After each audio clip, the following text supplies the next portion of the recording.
z, ena, test, test, test.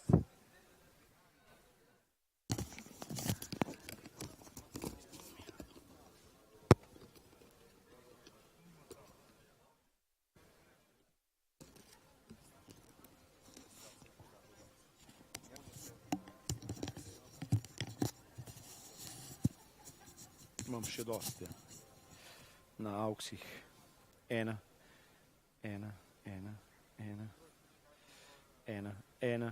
test, sieben. Ena.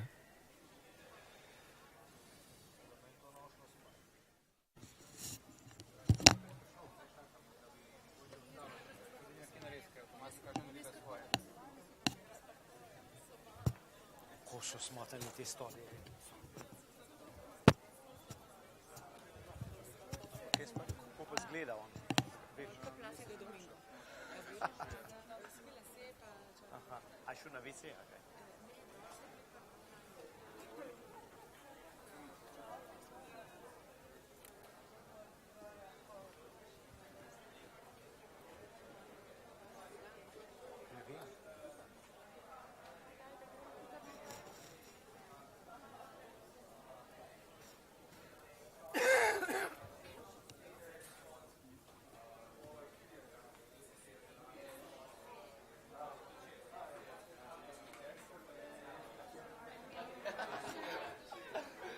Cifre zapisujete zraven. Čakaj.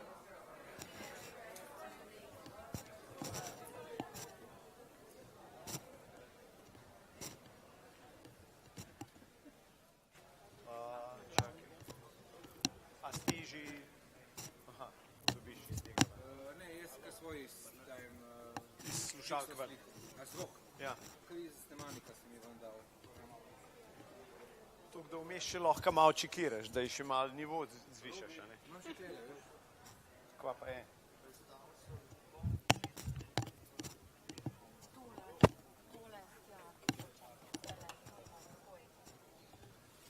Kam si ga predstavil zdaj? Tega sem dal sam čez, pa zdaj mi odles.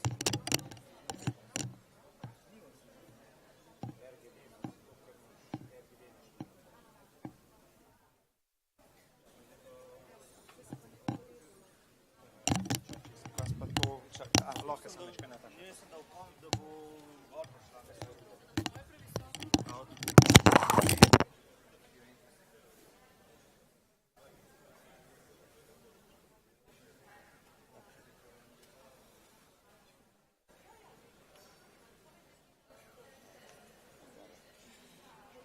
Hotla imeti kom, da tudi ne več ne gre. Ok.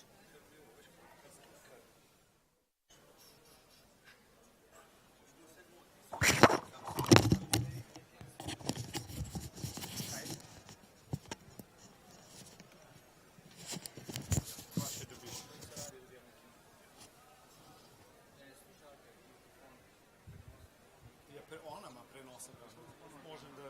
Čakaj. Ne vem, prej začela govoriti, čak, da jaz njega uprimam. Hello. May I just equip you? Are you going to take the jacket off?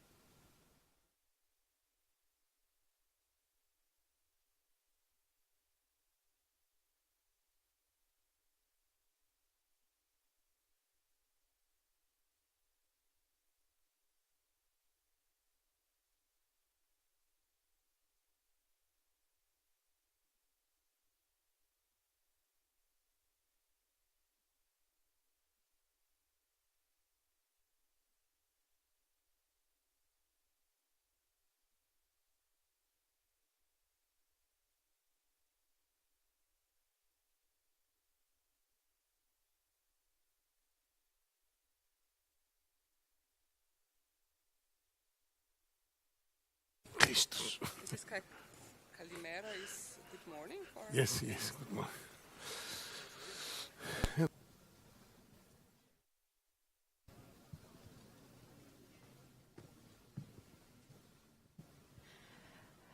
Dober dan, dobrodošli. Gre za prihodnost Evrope, pogovorimo se in prav to bomo danes počeli. Začenjamo tako imenovani dialog z državljani. Dialogi so namenjeni neposredni, odprti razpravi državljanov z evropskimi komisarji o aktualnih evropskih temah in tudi o prihodnosti Evrope. V 3 letih, poslušajte ta podatek, je bilo po vsej Evropski uniji več kot 1200 dialogov, pa še 200 jih bomo izvedli do 9. maja, ko se bodo sestali voditelji evropskih držav v Romuniji, da bi začrtali vizijo Evrope za naprej. Današnja tema, vloga Evropske unije v kriznih razmerah. Današnji dogodek je torej močno povezan z eno od temeljnih vrednot Evropske unije, solidarnostjo. Imamo 2 vsebinska kroga. V prvem se bomo posvetili humanitarni pomoči Evropske unije v svetovnih krizah, v drugem delu pa bomo govorili o civilni zaščiti, ukrepanju ob naravnih nesrečah ter o tem, kako lahko v Evropi to izboljšamo. Zdaj gotovo poznate ta slovenski pregovor, ki pravi, kdor hitro da, dvakrat da. In tudi o hitrosti in učinkovitosti pomoči bomo danes govorili. Na obe temi smo dobili že kar nekaj zanimivih vprašanj. Hvala, če ste med tistimi, ki ste že spraševali. Sicer pa vas vabim, da čim prej posežete po svojih pametnih napravah in greste na aplikacijo slido.com. EU Dialog LJU je ime dogodka, prijavite se pa s kodo, ki je napisana, se pravi hashtag EU Dialog. Tam lahko sprašujete, lahko glasujete, tako da obljubim, da ne bom težila, če bo kdo gledal svoj telefon. Lahko seveda vprašate tudi neposredno. Imamo kar nekaj mikrofonov za vas, ampak ker vem, da ste nekateri bolj sramežljivi, smo torej dogovorjeni glede telefonov. Da se bomo res dobro razumeli, zagotavljamo tudi tolmačenje. Nekatere že vidim s slušalkami, fantastičen pogled, na enki torej slovenščina, na dvojki angleščina. Naš gost danes je Evropski komisar za humanitarno pomoč in krizno upravljanje, Hristos Stilianides. Predlagam en aplavz. In seveda še pojasnilo, Evropska komisarka za promet Violeta Bulc je žal zbolela, tako da je ni z nami, ji pa želimo hitro okrevanje. Tokratni dialog pripravlja predstavništvo Evropske komisije skupaj s Fakulteto za družbene vede. Dialog z državljani zanimivo prvič gostuje na FDV ob častitljivi 100. obletnici Univerze v Ljubljani. Je pravi trenutek, da povežemo preteklost s prihodnostjo. In zdaj za uvodni pozdrav prosim dekanjo Fakultete za družbene vede, profesorico doktorico Moniko Kalin-Golob. Izvolite.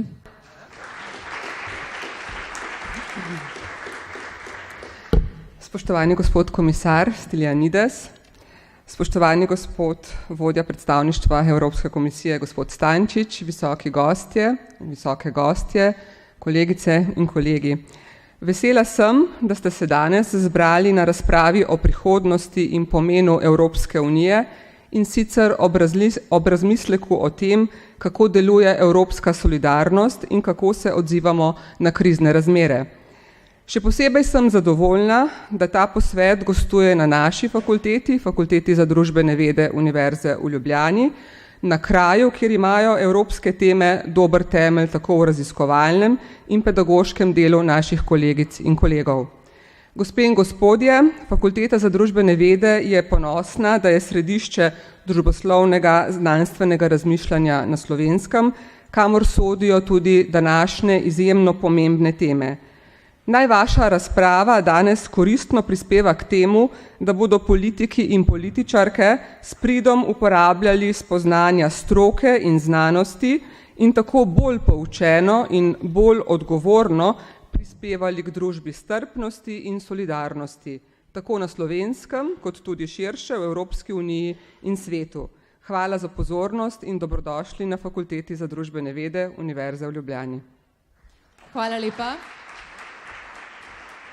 In seveda uspešno delo še naprej. Zdaj pa prosim, da se mi na odru pridruži Evropski komisar za humanitarno pomoč in krizno upravljanje Hristos Stilianides. Dober dan, torej, dobrodošli. Gospod Stilianides prihaja z Cipra in je po izobrazbi dentalni kirurg. Slovenijo je kot Evropski komisar že obiskal leta 2015, but that was in November, right? Ja, novembra 2015. In torej prisrčna dobrodošlica v Sloveniji. Zdaj predlagam, da se za začetek usedeva in pokomentirava tale rezultat glasovanja. Hvala torej vsem, ki ste šli na slajdo.com. Če vam zdaj le še ni uspelo, brez skrbi bomo še vadili. Se pravi, spraševali smo, če so cenjeni udeleženci tega dialoga že kdaj prispevali humanitarnim akcijam izven Slovenije. Odgovor da, ne ali ne, zato ker ne zaupam, da so sredstva porabljena za pravi namen. Gospod Stilianides, če bi glasovali vi, kaj bi pritisnili na svojem telefonu? Da ali ne?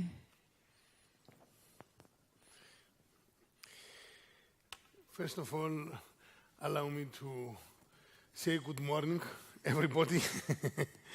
And it's really pleasure to be here with you today. And as I recognize just now that it's the 100 years anniversary of this excellent university. So congratulations for this. And at the same time, it's really beautiful to be in Ljubljana with these excellent weather conditions, sunshine. Not, as I said, in our pre-meeting about the darkness of Brussels. I'm really sorry that my good friend and colleague Violeta Bulc is not here with us today. It was her great idea to have this citizen dialogue together, but unfortunately, an illness does not allow her to be here with us. We all wish her speedy recovery. Yes, because we need Violeta, definitely. And I'm sure that we have another opportunity to be together on stage. Dear friends, dear students, I'm looking forward to speak with the people of Ljubljana, and especially with the students of this really very prestigious university. I'm especially happy that this dialogue is taking place in Slovenia, most historic university, and maybe the most reputable university in Slovenia, but also across Europe. Because as I saw in many sites, it is a historic university with a lot of achievements in many aspects of many different topics, social affairs, sciences, everywhere, and this is really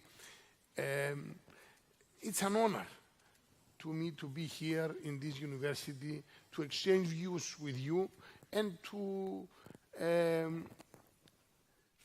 see how we can find common ground in order to deal with the common challenges inside Europe, but also globally. And this is why I can ask you to feel free and to make also criticisms about European institutions, and of course also to put on the table some suggestions. Why not?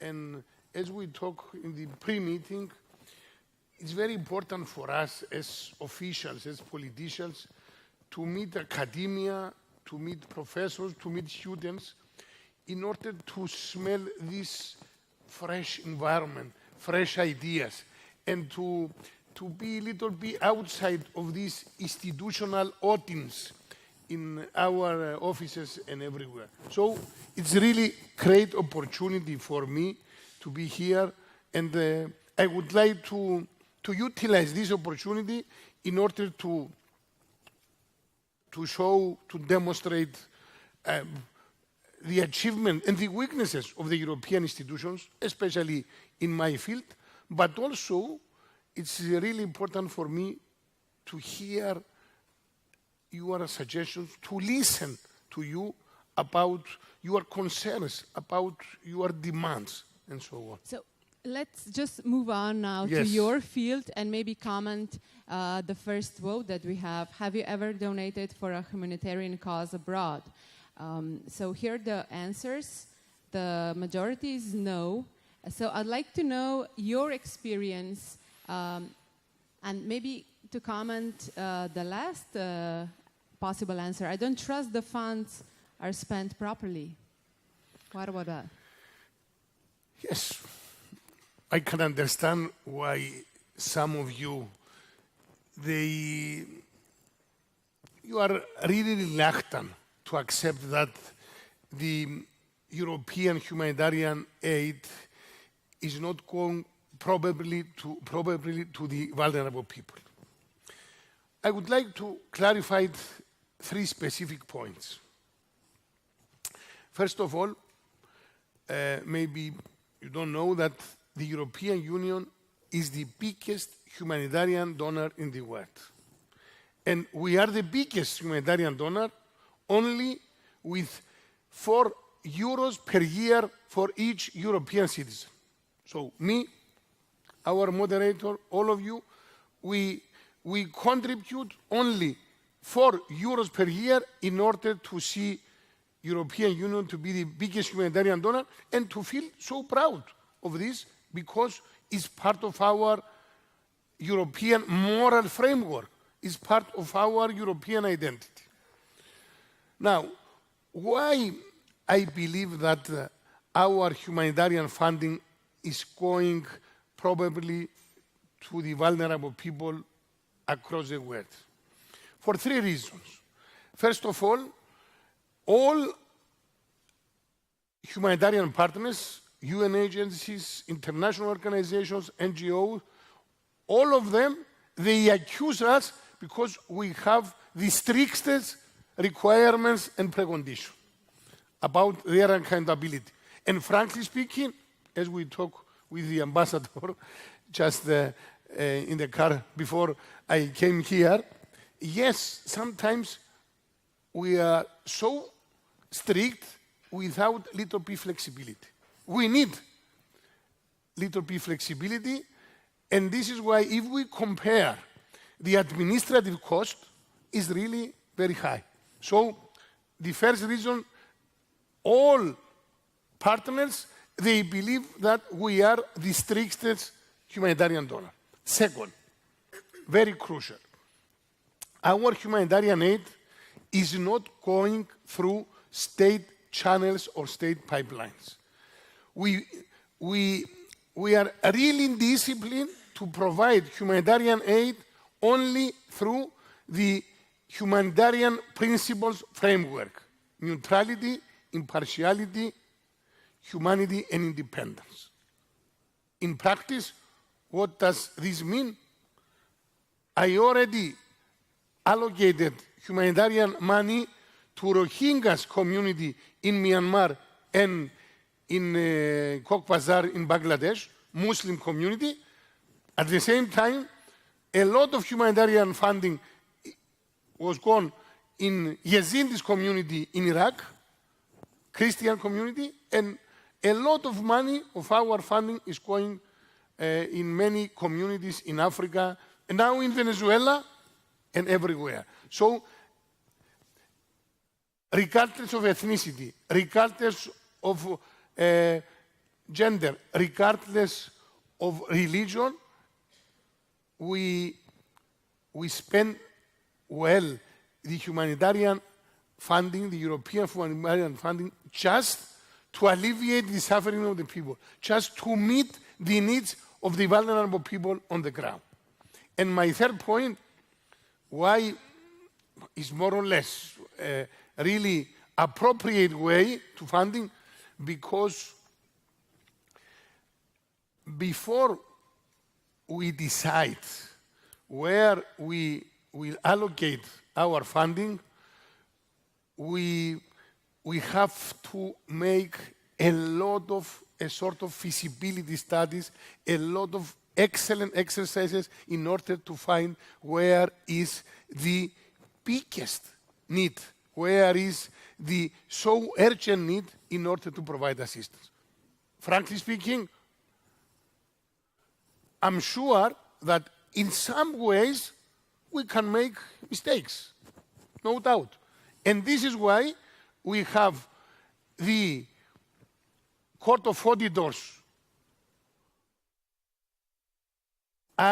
in order to see how is going this humanitarian assistance, and also a very excellent accountants inside our institutions in order to follow every cent, every euro where it's going.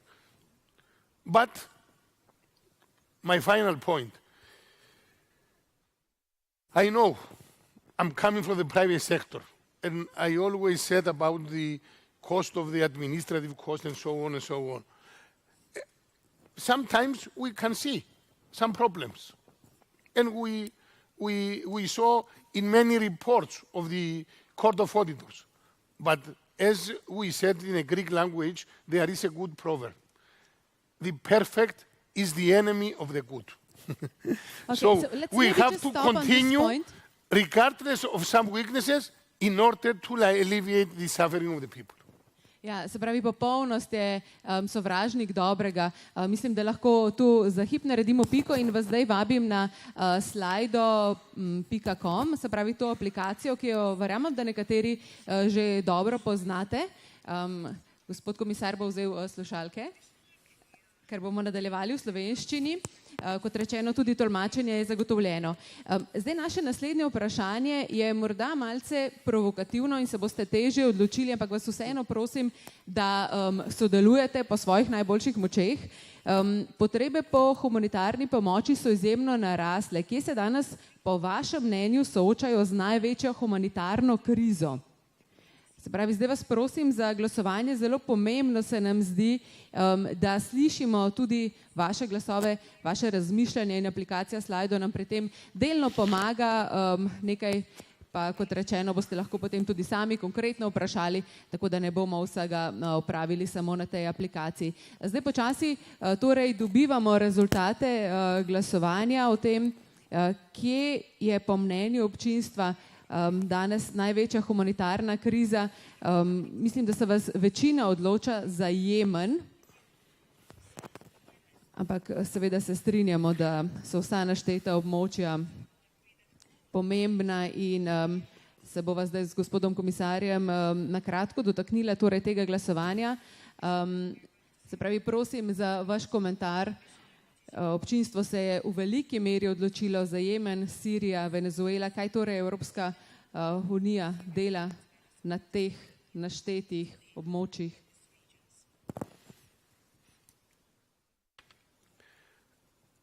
My dear friends, no doubt that these questions looks simple, but unfortunately it's difficult to find simple answer. Through my experience in the last 5 years, I realized that yes, we face a real very big humanitarian crisis, very close to famine sometimes, as in Yemen now, with a million people, as in Syria, Venezuela, in Rohingya communities, but also we have to recognize that also the small, regarding the size, humanitarian crisis, the so-called forgotten crises, are also so important for us. So what we can try to do in all these really dramatically increased humanitarian needs worldwide is to follow the needs. This is our moral duty, and of course to save lives, and at the same time to give hope and dignity to the people. And this is why I take this opportunity to say and to explain to you why, as Commissioner responsible for humanitarian aid, I decided to increase our budget on education in emergencies 10 times. Because I strongly believe that only through education, and you know, all of you, because of you are present in this university, only through education we can give hope and prospect to the children. And just, this is my final sentence. I remember a painful experience in Bekaa Valley in Lebanon. In 2015, I met a single mother with 6 children, from 3 years old until 14, 15 years old. And we provided them shelter, food, everything about basic needs. And through the assistance of translator, this single mother told me that, Commissioner, thank you so much for all this.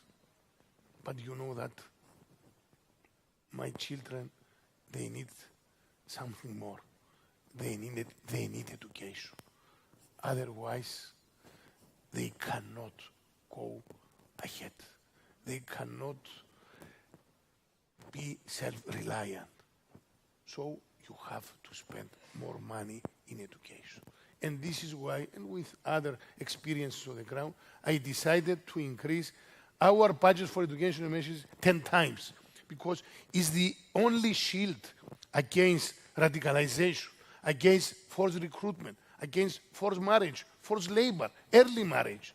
So we have to focus on education as maybe the most strategic investment in peace.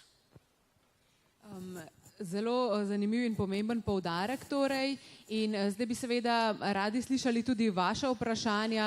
Če imate vprašanje, je postopek zelo enostaven, pomahajte, tako da vas opazimo, da vam lahko zagotovimo mikrofon in potem vprašajte. Vprašajte lahko v angleščini, v slovenščini, kot želite, kot rečeno imamo zagotovljeno tolmačenje, tako da brez strahu tule. Gospod v 3. vrsti, prosim vas, če se na kratko predstavite in postavite svoje vprašanje. Izvolite. Lep pozdrav vsem, sem Anton Bajec. Imate tukaj pri vas vse podatke o meni, sem se prijavil na udeležbo. Imam pa eno vprašanje, ki se nanaša na prihodnost Evrope in največjo evropsko krizo, dolgotrajno evropsko krizo. To je kriza staranja evropskega prebivalstva. Sicer to še ni bilo omenjeno danes, ampak to je kriza, ki je tukaj, ki ni v Jemnu, ki ni v Venezueli. Ta se najbolj tiče nas, ampak vzrok te krize je tudi znan in vzrok je v nedemokratični ureditvi evropskih držav, v diskriminaciji mladoletnih državljanov na volitvah, ker nimajo volilnega glasu. Ali vaš komisarjat, gospod komisar, kaj dela na tem vprašanju? Ker je vzrok znan in znano je, kako se reši, kako se odpravi vzrok staranja evropskega prebivalstva, seveda je dolgotrajno ta posel. Je pa seveda zato, ker je znan ta vzrok, ga je možno odpraviti s tem, da se priznajo volilni glasi mladoletnim državljanom, seveda so še drugi postopki za tem in s tem se seveda ni potrebna kapitulacija Evrope. Danes znanstveniki in politiki ponujajo kapitulacijo. Ali kaj ste storili v vašem komisarjatu, gospod komisar, na tem področju? Ali boste mogoče v bodočnosti kaj? Hvala lepa, hvala za vprašanje. Hvala. Kot rečeno, pogovarjamo se o humanitarni pomoči, o razvojni pomoči in tudi o prihodnosti Evropske unije, kot ste pravilno izpostavili na začetku, tako da vsa vprašanja so več kot dobrodošla. Se pravi, prosim za kratek odgovor na to zanimivo vprašanje.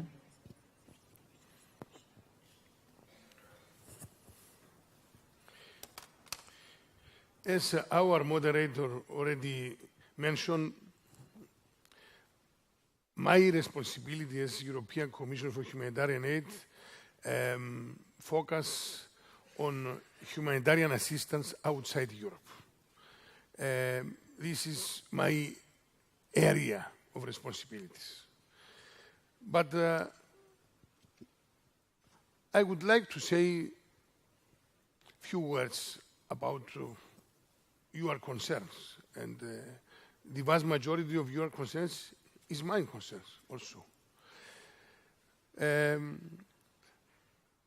First of all, as European Union, we establish a lot of European instruments and funds in order to give funding for social cohesion and for the perspectives of the young people across Europe, in all of our member states, and especially in collaboration with our member states through structural funds. At the same time, I can say that if you compare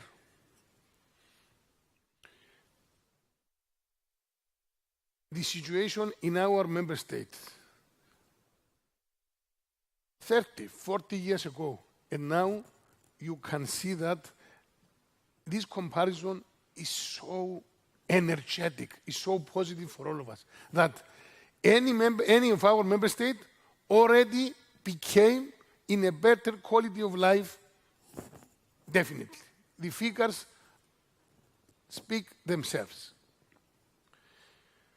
At the same time, and this is for me very important because I can compare my country with Slovenia, because we entered in the European Union together in the last enlargement 2014, that if you compare the figures from Cyprus and Slovenia between 2004 and now, are really amazing for all people. Of course, in Cyprus, for example, we face this very, really deep and little bit crazy financial crisis. It's about us. And even in this very difficult situation, because of our mistakes, European Union stands with us in order to overcome. So this is our family. I know well that our institutions, they have a lot of weaknesses. Yes, of course. We have a lot of shortcomings.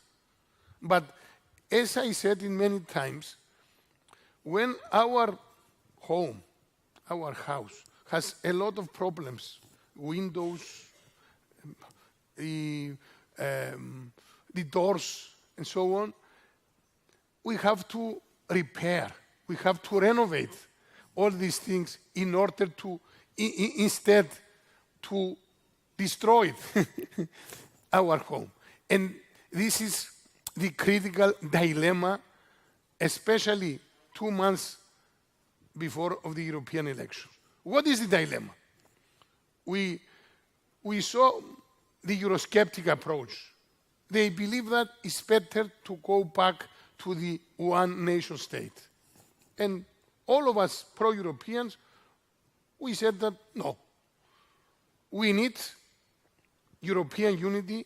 You need the European Union as the best instrument in order to protect the benefits of our people in this globalized world, and because of this clear, tough competition worldwide.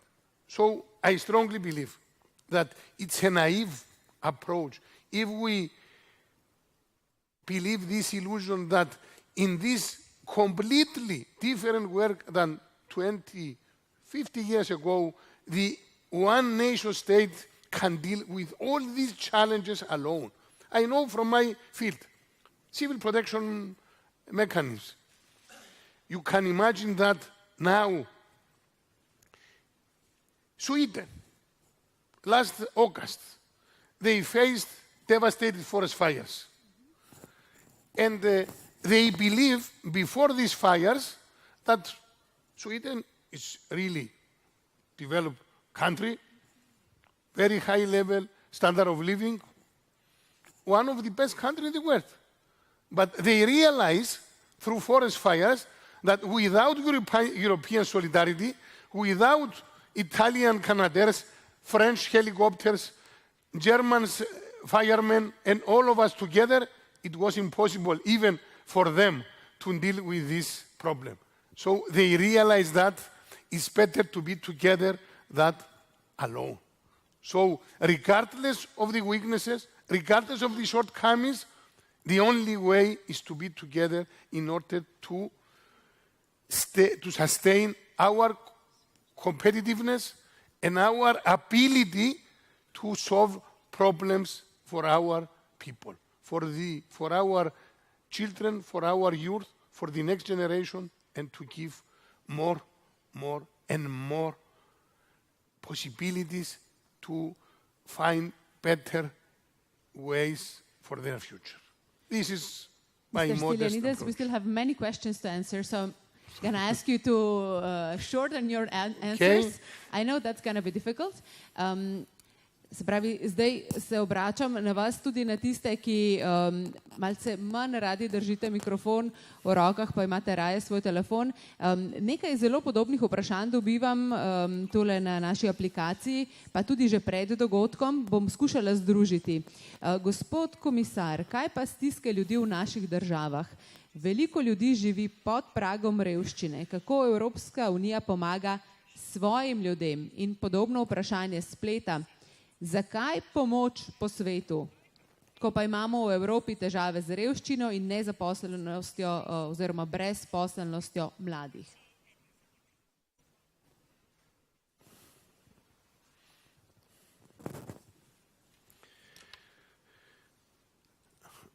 I have to stand up because I have a little bit problem of my back. It's a problem of the middle-aged person. So,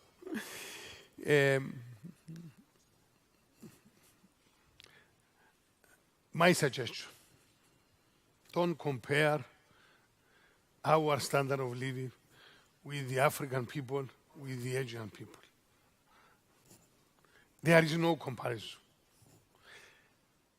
And through my experience worldwide, I recognize once again this very simple thing. All these people, refugees, migrants, all of them, they want to come to Europe because they believe that Europe is a sort of heaven. They believe that here in Europe they can find definitely better living conditions. So no comparison. Second point. No doubt that inside Europe, inside of our member states, we can find a lot of inequalities. Yes, we have to admit this. And this is why the vast majority of our common European funds focus on this purpose, to reduce the inequality through social funds, social cohesion funds, and of course to find new ways to provide new jobs to our teenagers, to our youth. If we compare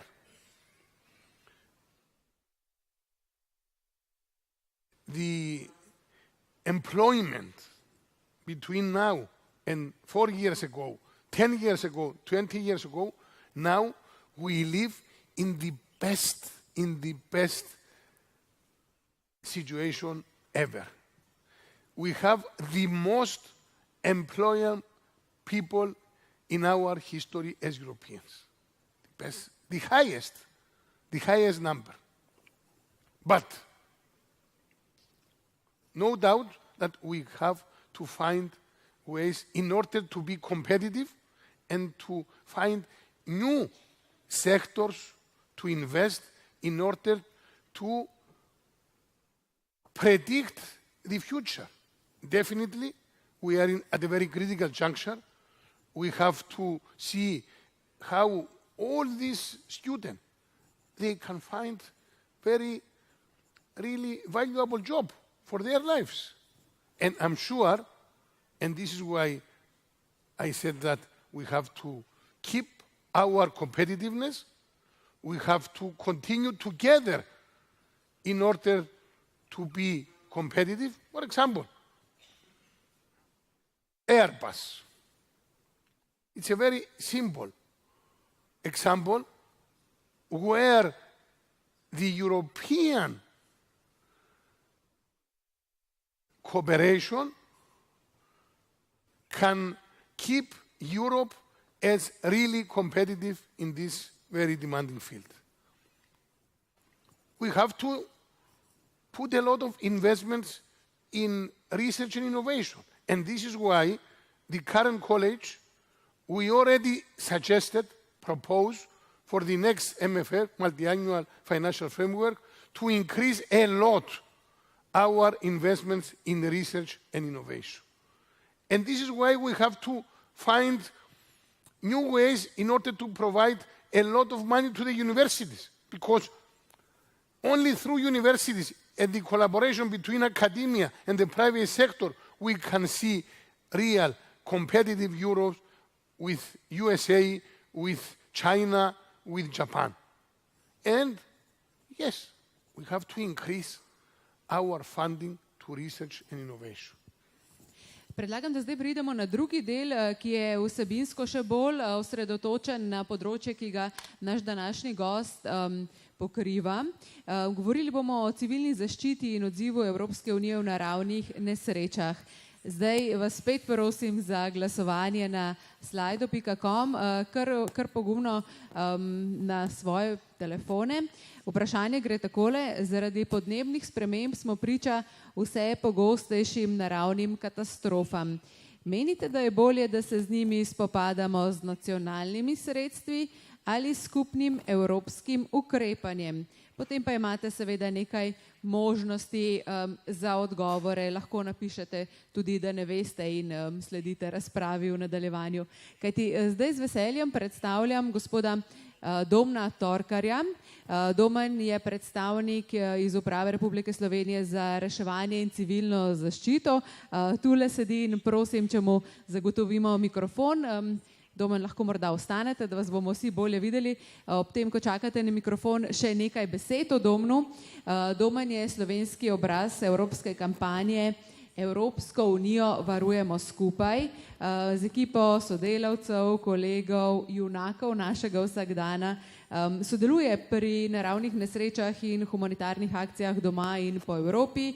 1. marec je bil dan slovenske civilne zaščite, oziroma smo v Sloveniji to praznovali. Upam, da še s kolegi sprejemate čestitke za uspešno delo, torej prenašamo čestitke. In zdaj, Domen, prosim, če lahko na kratko delite z nami kakšno svojo izkušnjo in tudi našemu gostu zastavite vprašanje. Ja, seveda. Hvala za povabilo. Najprej malo v uvodu glede tega junaštva. Sem samo predstavnik enega širšega sistema zaščite in reševanja, ki je v Sloveniji dobro razvit, ima svoje zgodovinske podlage in usmeritve in je nekako tudi dobro umeščen v družbi. Kar je najpomembnejše za naš sistem pa je, da temelji na prostovoljcih in do njih mogoče tudi jaz osebno čutim največjo spoštovanje. Skupaj z mojimi kolegi, tukaj je kar nekaj, sem pa tudi del družine Evropske civilne zaščite, ki smo skupaj priča enega izrednega razvoja od ustanovitve 2001, mislim da.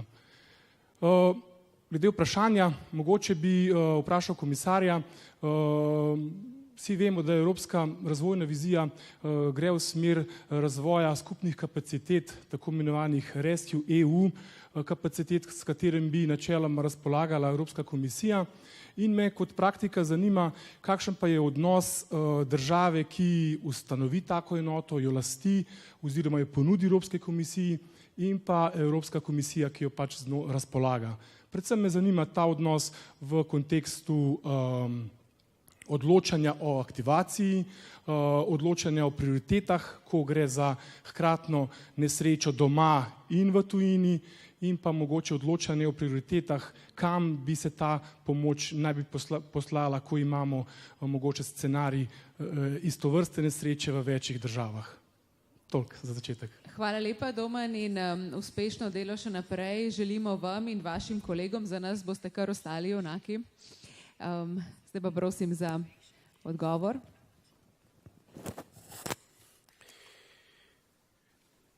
Thank you, my dear colleague. As I said when I met you, this is my family. Because in this very efficient family of civil protection, you can find really real heroes. And I saw this in many times inside and outside Europe.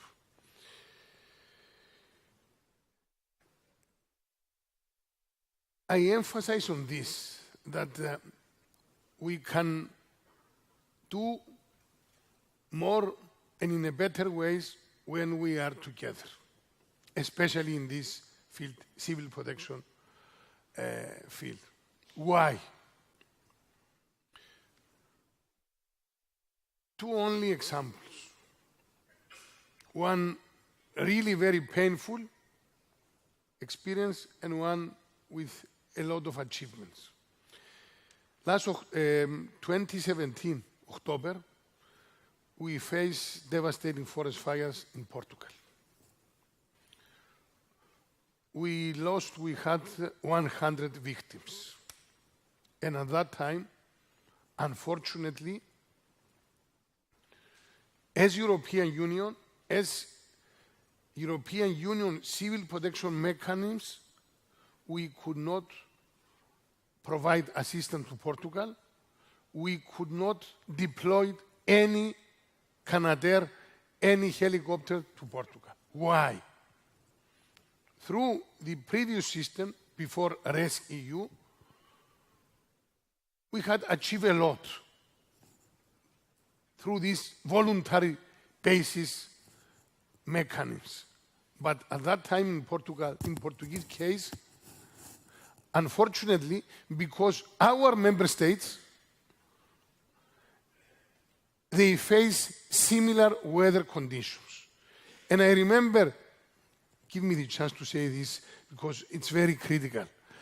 I remember myself when I made a lot of calls to many ministers. And all of them, they wanted to deploy and to send assistance to Portugal, but because of the reports of their administration, it was impossible. For example, one country, they told me at that time that, look, Commissioner, we have some information for terrorist attacks through our intelligence services. The weather conditions for forest fires are very similar, and so on and so on. So, through Portuguese case, we realized that we need something more of this voluntary base. We need a sort of EU-owned capacity in order to provide assistance when our member states simultaneously they face similar natural disasters. In Sweden, as I said last August, through this system, the voluntary basis system, we could provide excellent assistance, and now the Swedish people, they are more in favor about European solidarity. And our answer was and is the RESC-EU. RESC-EU is really more efficient and effective collective response towards natural disasters. Why? Because we can buy more instruments at the EU level. We can deploy all these new instruments in our member states through and under national capacities and national authorities. But when we face these simultaneously problems, we can decide at our ERCC center in Brussels with really scientific and expert decision where they are going in order to mitigate the problem, in order to save lives.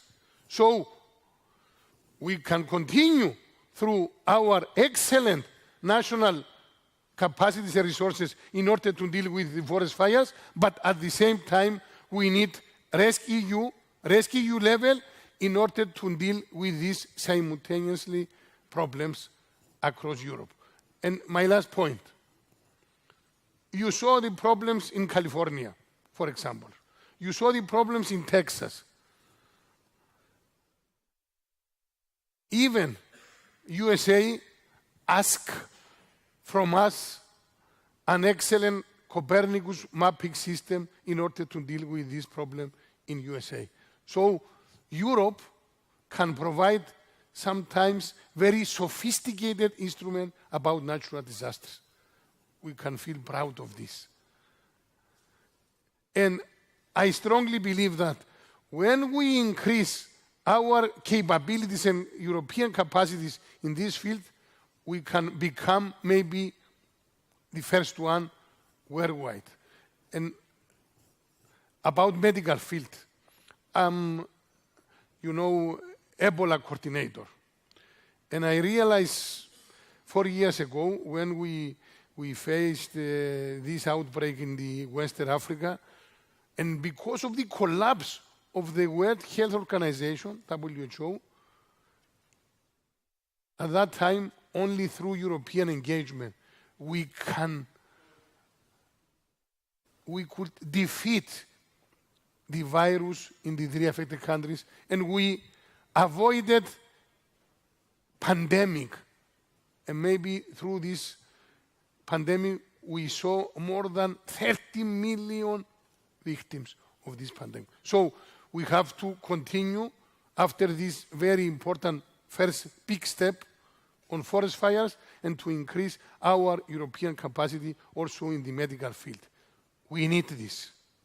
Hvala tudi za glasovanje. Kot vidim, ste zelo naklonjeni skupnim evropskim akcijam. Zdaj spet prosim za kakšno vprašanje. Domen je odlično, seveda opravil svojo nalogo, zelo zanimivo vprašanje smo slišali. Če ima še kdo vprašanje, kako gre, pomahate in dobite mikrofon. Zdaj gledam, če se je že kdo pogumil. Sicer bom posegla po enem od vprašanj, ki smo jih dobili pred začetkom tega dialoga. Tudi tam ste bili zelo aktivni in se lahko morda malce navežemo na to, kar smo že slišali. Se pravi, v primeru katastrof sta čas in odzivanje zelo, zelo bistvena. Kako bi lahko Evropska unija humanitarno pomoč organizirala še bolj učinkovito? Malce ste to že nakazali. Se pravi, ob zakonodaji, kaj pa sodobna tehnologija, recimo droni, kakšne druge rešitve? Kako napredni smo tukaj?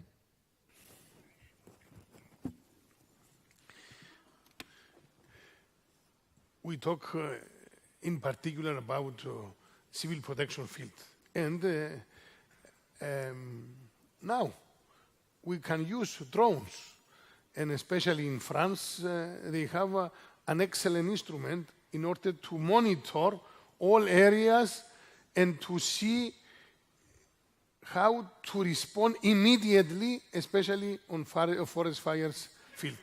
So we already utilize the new technology in order to deal with the forest fires. And this is why we established RescueU, because through RescueU, all of our member states, they can utilize this French technology in this field. This is not only French instrument, it could be European instrument. And through rescue, we can see this to be really across Europe. So yes, we continue to use everything with new technology in order to be more efficient and effective in this field. But, because as I realize, they focus also in humanitarian aid. Yeah.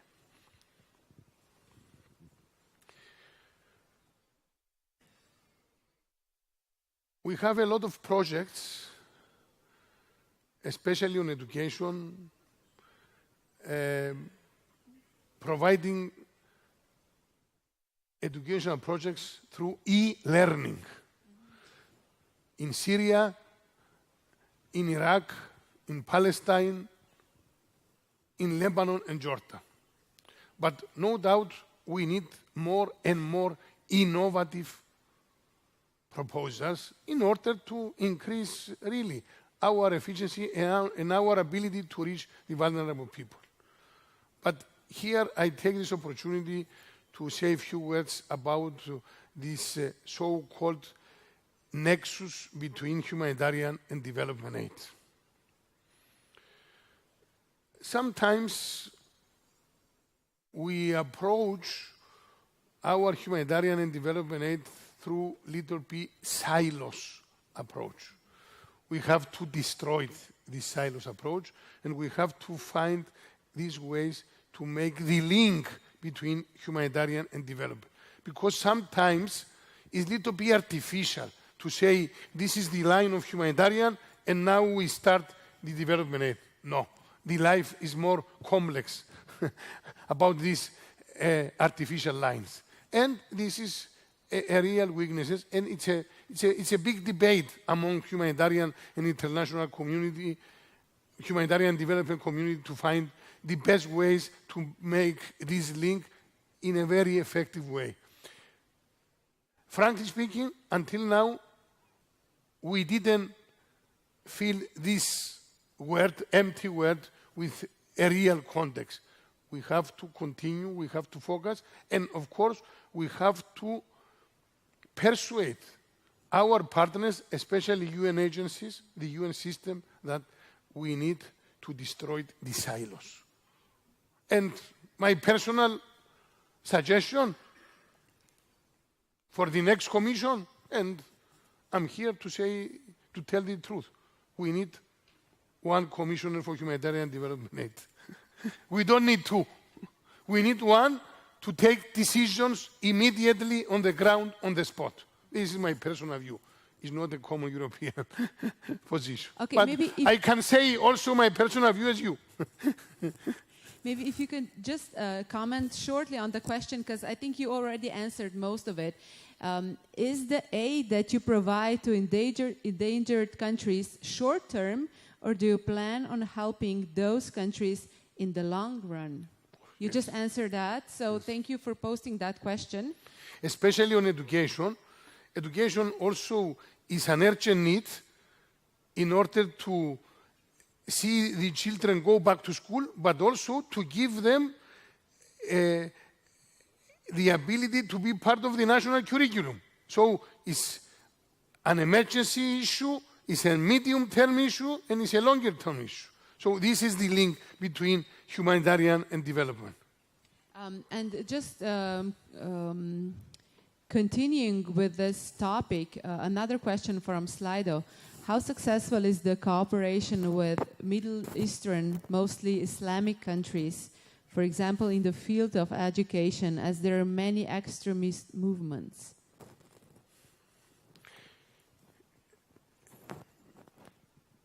It's one of the biggest challenges in our times, to deal with the radicalization. And this is why I had described to you my experience in Bekaa Valley. When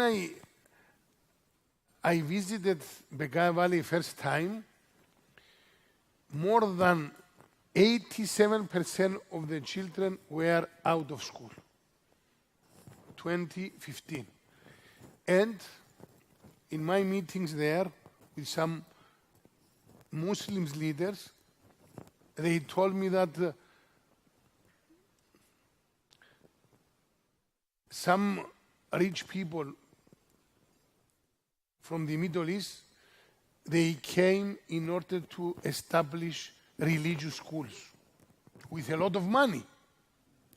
So this is why I decided to increase our budget 10 times.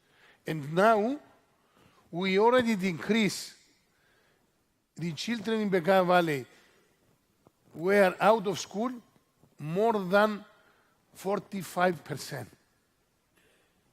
So I strongly believe this is my experience on the ground. The only way in order to deal with the radicalization and to give different direction to these teenagers especially is to give hope and prospect in their lives through education. For example, in Somalia, this terrorist organization, Al-Shabaab, they give to their teenagers only $100 per year, and they can recruit them to be terrorists. If we are going there to give them hope through education, we can avoid this possibility. So we have to invest. And frankly speaking, the education, in emergencies especially, is the most underfunded field in our humanitarian. And this is why I insist on this. I strongly believe that we have to be advocate to increase our budget on education. This is the only way. Spet odpiramo vprašanja oziroma možnost, da vprašate kaj tule v drugi vrsti. Zelo jasno dvigne roka, hvala lepa. Samo na kratko, če se predstavite in zastavite vprašanje. Dobar dan, sem Ema Udra-Raščan, predsednica društva Globalis, študentskega društva za mednarodne odnose. Zelo veliko poudarka smo trenutno dali na izobrazbo in če sem pravilno razumela, gre to za izobrazbo seveda izven Evrope. In mene zanima, kako bi to neko dobro prakso poudarili v Evropi. Saj, če mi v bistvu nimamo neke želje po Evropski uniji, po združeni Evropi oziroma izobrazbe o delovanju Evropske unije na neki nacionalni ravni, kako potem lahko pričakujemo, da se bo dobre prakse izven Evrope v imenu Evropske unije sploh še nadaljevalo. Hvala. Hvala lepa.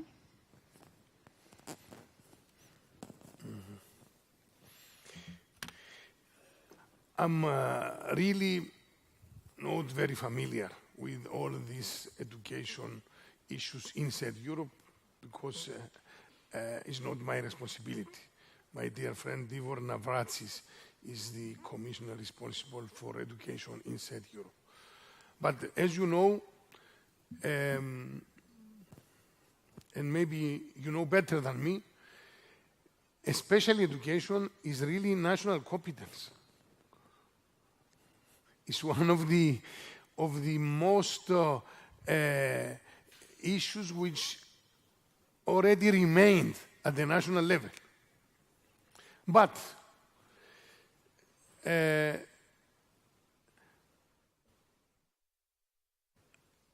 I really believe that our excellent instrument, Erasmus, is one of the most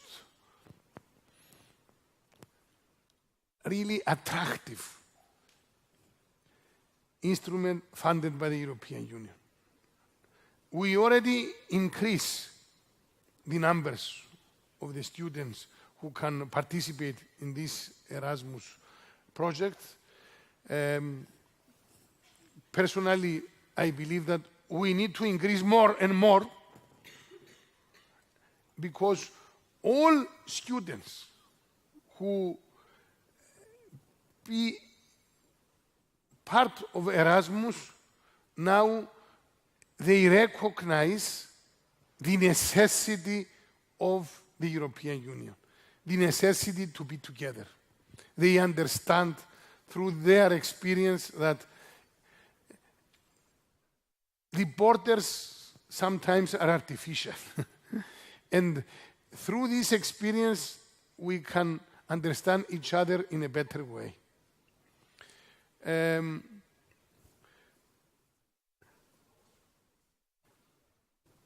No doubt that our member states, they face a lot of weaknesses in many educational aspects and angles.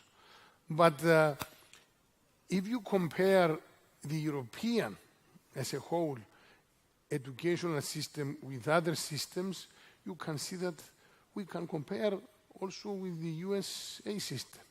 So we need some improvements at the national level, but we have to recognize also our achievements, because sometimes, and this is, I think, something very important, yes, we can recognize, we can realize that we have to fight against our shortcomings, but also we have a lot of achievement. And if we keep this balance, we could be really more effective in order to deal with this problem. For me, as I said, I'm not expert in education inside Europe, but Erasmus is the first one, and maybe we need to see more collaboration with our universities. For example, I'm not sure if here in Ljubljana University, if you have any humanitarian or development specialized faculty. Do you have this? No, no. In this case, as European Union, we can fund many projects to see more scientific figures about humanitarian and development. Yes, frankly speaking, in our evaluations about the humanitarian assistance, sometimes we found a lot of weaknesses in order to evaluate through specific scientific figures, regardless of the urgency of the situation. But we need many master's degrees, a lot of PhDs, in order to create better scientific approach on this. And I think our universities, together sometimes, they can find this common ground to be part of this project. So we have to increase our budget for Erasmus, but also we have to find ways in order to increase the collaboration among our universities. More projects, more projects. Imamo že novo vprašanje, samo hipec, da si naš gost nadene slušalke. So you'll need a headset again. Yes. Oprostite, če lahko še enkrat začnete, ker vas nismo slišali, izvolite, prosim. I'm saying that this is more of a comment than a question, because you said that Ljubljana University has no capacity in terms of academics in the field of development assistance. I asked a question. That's why I have answered this. I do teach the course on answer to me. on North-South relations at this very faculty, and we do also address the question of humanitarian and development aid. Also, several students here are from the course on development of EU, where we also have a lecture, special lecture devoted to humanitarian and development assistance. And I'm proud to say that many of my former students are now involved in various Slovenian NGOs where they further development ideas and very, very, I think, successfully work in many projects. So it's a small thing, but it allow me to congratulate you and also your students, and please continue, and you have to find ways in order to collaborate with other universities. Good. And please utilize European funds for this. We need scientific figures. Our ambassador is here. Many people are here to provide what do you want in order to make a very good application. Yes. Veseli, da je to res dialog, da gre dvosmerno. Najlepša hvala za ta res pomemben komentar. Kar nekaj smo slišali tudi že v programu Erasmus, kolikor vem, je tu med nami nekaj Erasmus študentov tudi, pa tudi tistih, ki niso nujno Erasmus, tamle je bila ena roka pogumno dvignjena tudi. Izvolite. Yeah, I will speak in English, so thank you for a mic. Yeah, we're talking a lot about education, so let's say outside the European Union. But maybe we should put it, this is a twofold question. So first, what about the education inside formerly European Union, but the education of people that are outside the European society. So we have now a very, very recent, well, in recent times, this is in the mainstream media, so like the taking away of the citizenships, or the considering of taking away the citizenships of like different European states. So for me, the most dramatic is that Germany, which has a history, which we all know from the 30s, the taking away of citizenships, and we all know what this led to.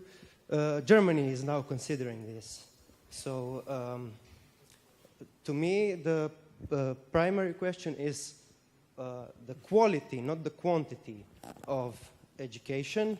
So what are we doing wrong that people inside the European Union are radicalizing themselves and going to help like the so-called Islamic State fight there? And the second question, what have you done to help these people which are now closed in camps like in Syria and Kurdistan and so on? And what is your statement, even though this may not be your field? So are they people and still citizens of European states, or should their citizenship be taken away? Hvala lepa za to vprašanje. Thank you for this very tricky questions.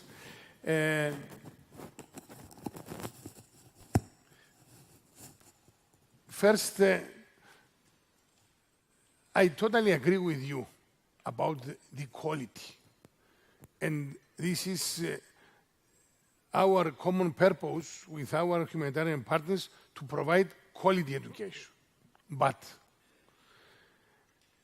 in some areas, especially in conflict areas, the education sometimes is not only about knowledge, it's not only about educational skills, but also it's about protection.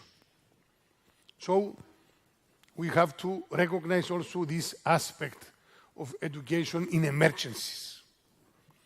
And especially in Syria, in Iraq, as I said last week, I was in Mosul.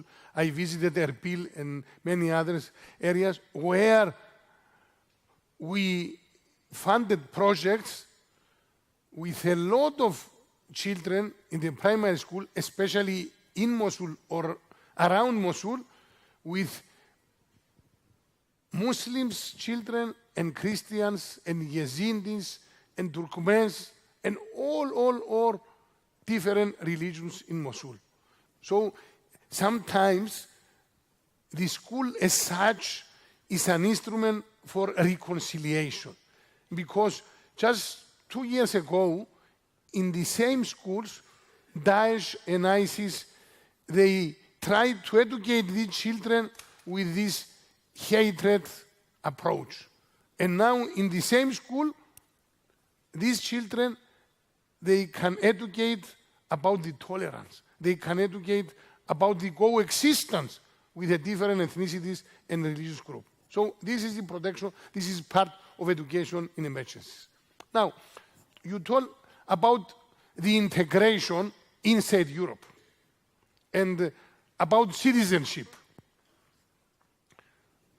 We have to admit that the majority of the terrorists who attacked our properties, and we had victims in Belgium, in Paris, in Brussels, they grew up in Europe.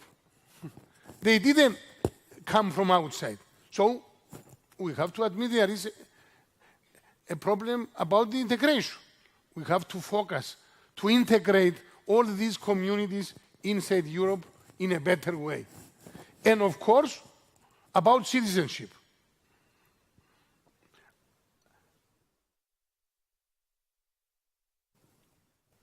the majority of the European countries, until now, they accepted our relocation and resettlement scheme inside Europe. The majority. Some of them, no.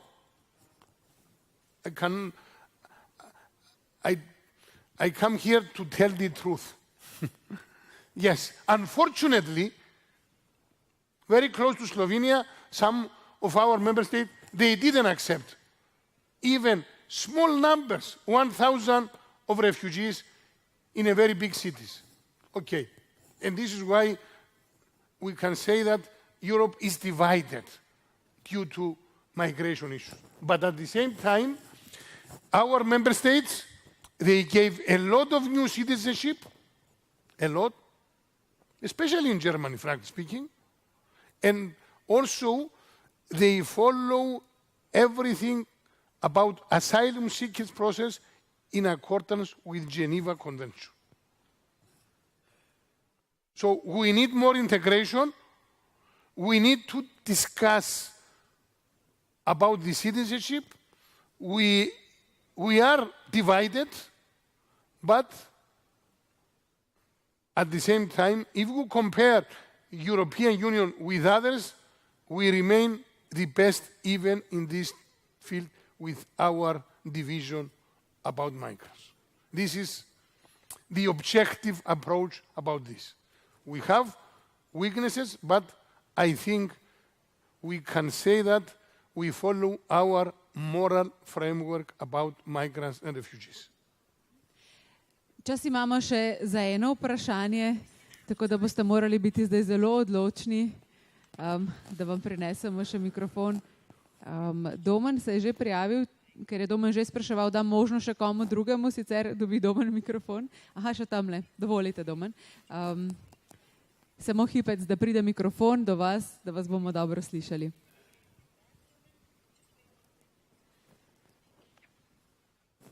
Thank you. My name is Martina Lončarek and I'm from Croatia, but I'm studying here on the Erasmus+. And I would like to say that I'm very happy that you're talking a lot about the education, the need of education. I agree with that because that is the future of our. But I would like to talk about the present, the world we are living in today. What is happening with the refugees in our in our neighborhood? You're talking a lot about how European Union is the biggest humanitarian aid donor all around the world. But why is the European Union so quiet about the situation in our neighborhood? Thank you.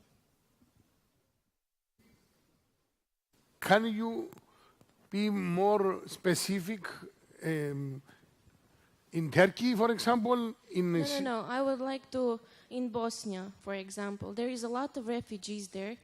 And how is the European Union going to help them today or tomorrow? Because I don't see a way out of that situation. And there were a lot of talkings of, okay, we will do that, but nothing is really happening. And there is a specific case of a lot of violence on the borders with Croatia. And again, nothing real is happening. Thank you.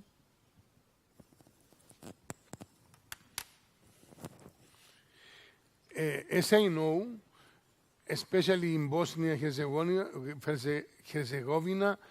we already allocated humanitarian assistance. I'm not sure about the specific number.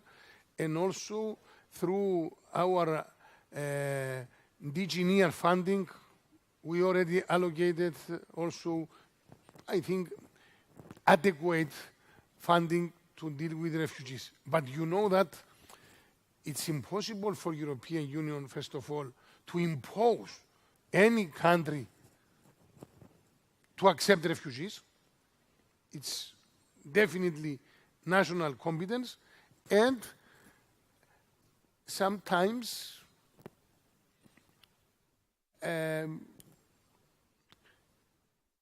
the national authorities, they are responsible to utilize European funding in order to deal with the refugees problem. What I know, especially in Bosnia and Herzegovina, from my portfolio's responsibilities, we allocated money for humanitarian assistance. Of course, the government of Bosnia and Herzegovina and the regional authorities, they have to collaborate with humanitarian organizations in order to provide assistance to the refugees there. This is what I can say with my information from there. I don't have more information. Bi se navezala še na vprašanje slajda, ki je dobilo tudi ogromno glasov, da vas zanima. Slovenci smo zgodovinsko bolj vezani na Balkan. Kako ljudi prepričati, da smo en svet, da je kriza v Jemnu ravno tako pereč problem kot dogajanje v soseski?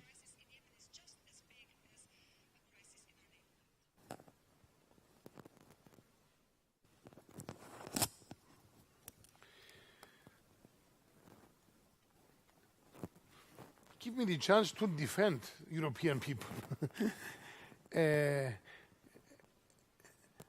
As I said, with a lot of opinion polls across Europe, we saw that the vast majority of the European public opinion support our humanitarian aid and our ambitions to be the biggest humanitarian donor.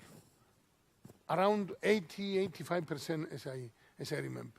So, I don't remember the specific numbers in Slovenia, but I'm sure more or less are the same.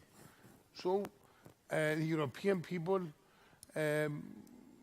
remains very, very close to our moral framework about refugees and migrants. And this is why, until now, all Eurosceptics and far-wing parties which are already took the position against any migrants, they are not so influential in our political scene. They have some influence, this is in democracy, but across Europe remain less than 15%, more or less. So if in our societies you can find real vast majority, more than 70% to support these moral ideas, I think we have to appreciate this. As I said, the perfect is the enemy of the good. Everywhere. I'll just take another question. It's very direct. Is humanitarian aid for the re-socialization of child soldiers in Syria also covered in your field of work? Children soldiers in Syria. I didn't understand this. Is this one? Is humanitarian aid for re-socialization of child soldiers in Syria also covered in your field of work? Look, definitely with our partners on the ground, we can reach even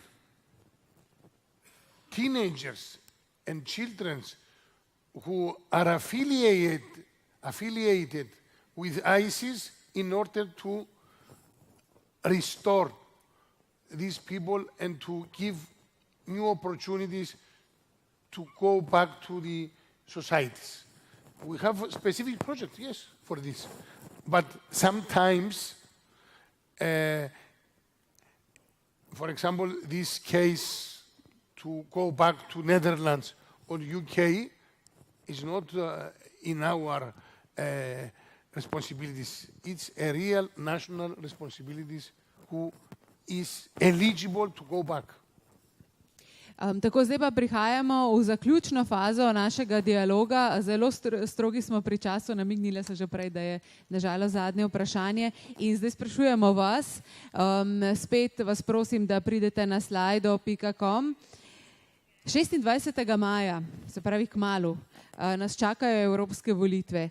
Kaj vam pomenijo te volitve? Tokrat vas prosim, da zapišete z eno besedo, se pravi ne samo poklikate da, ne vem, ampak z eno besedo zapišete, kaj pomenijo 26. maja evropske volitve za vas. Ena beseda, prosim, da ste kar se da iskreni in potem bomo seveda dobili oblak, ki ga bova z našim današnjim gostom tudi na kratko pokomentirala. Medtem, ko čakamo, da občinstvo zapiše svoje besede, pa vas, gospod Stilianides, prosim za sklepno misel. Tudi vi ste bili nekaj mesecev član Evropskega parlamenta. Boste šli na volitve? Zakaj so volitve pomembne za vas?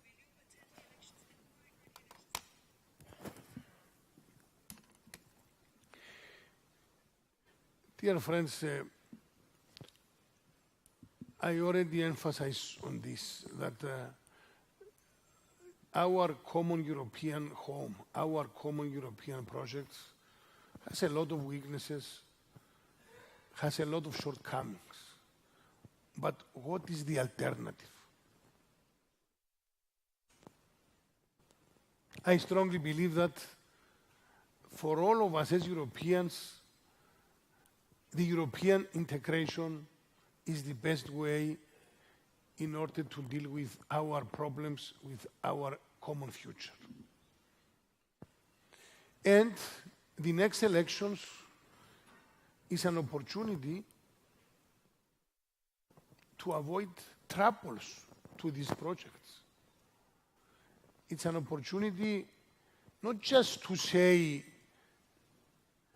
we can support pro-European parties, but to say that, yes,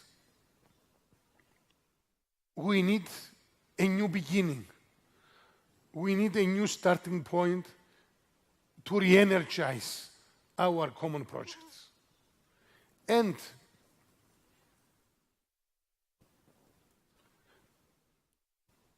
I remember 4 years ago, as European Union, we faced a really deep financial crisis. We faced also the consequences of the referendum in UK, Brexit. We faced a lot of criticisms and accusation by Trump administration at that time. Trump, as the president of the USA, for the first time, he told against European project. This was the reality. Yes. Sorry for this, but also we face the migration and refugees crisis, which really divided us. And now, what we can say about the project, regardless of all these challenges, this project is really very resilient. Why so resilient? Because all of us, we are so idealistic about our common vision? No, because it's very realistic, it's very pragmatic. I ask you to evaluate the situation now in UK. I know well UK. I studied there as a Cypriot colonial connection with UK. I never imagined this mature society, the first parliamentary system in the world, to enter in this chaos. Chaos. And now, what is the problem? Where is the problem? The major problem is in London, not in Brussels, not in Ljubljana, not in Berlin. Of course, all of us, and me personally, I send the message, yes, stay. We need you. We need them. Maybe you have to rethink through second referendum. Yes. But if you compare the rate between British pound and euro, you can understand where is the problem. And you can understand the problem if you go to the Northern Ireland. And if you meet the farmer in Londonderry, who every day they can sell their milk across the board in the entrepreneurs in the Republic of Ireland, and they created common interest, and this is the European Union.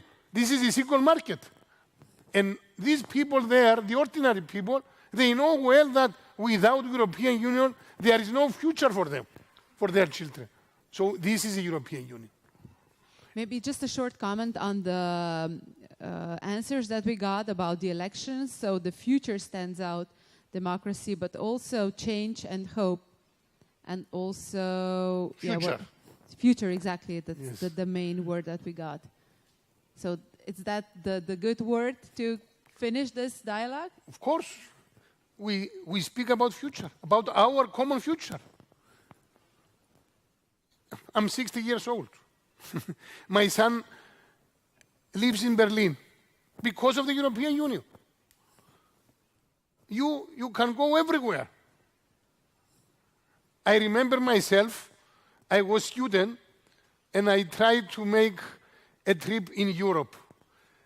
We needed 3 and 4 hours at the borders in order to show our passport and so on. If you compare, I can compare, you cannot compare, because you didn't live in such circumstances. And I remember my father, he was a soldier in the British Army in the Second World War. He always insisted on this. The Europe is the only shield against new third war. Sorry for this, but I'm very pragmatic. I know well from my country what does nationalism mean. Sorry for this shocking conclusion, but I believe I need this duty to say the truth, to tell the truth to you. Thank you so much for your presence here. Hvala lepa.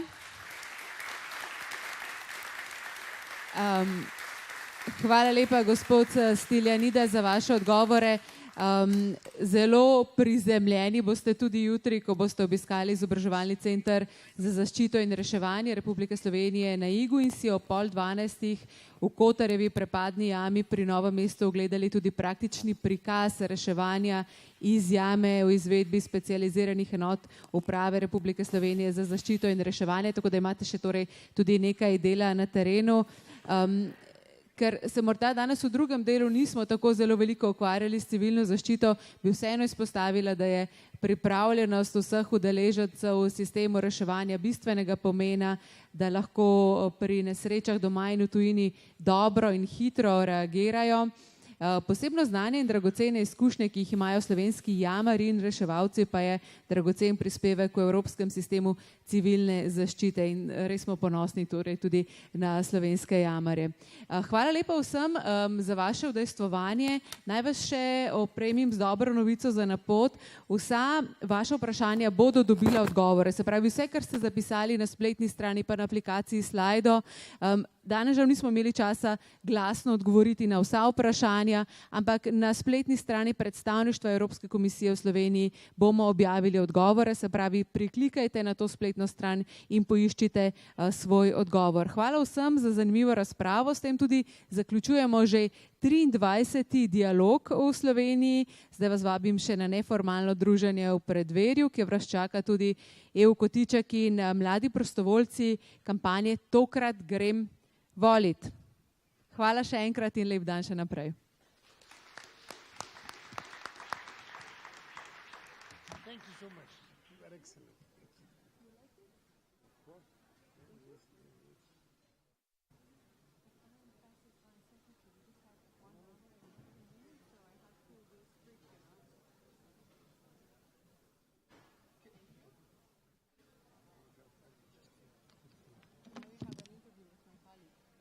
Okay.